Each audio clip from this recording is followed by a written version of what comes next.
Электрический мотор. Міне Ерлан деген жігіт істеп жатыр екен. Студия Ерлан.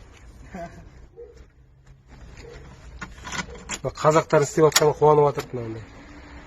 Істеп жаталды. Қой? Иә. Ешқандай дыбыс жоқ.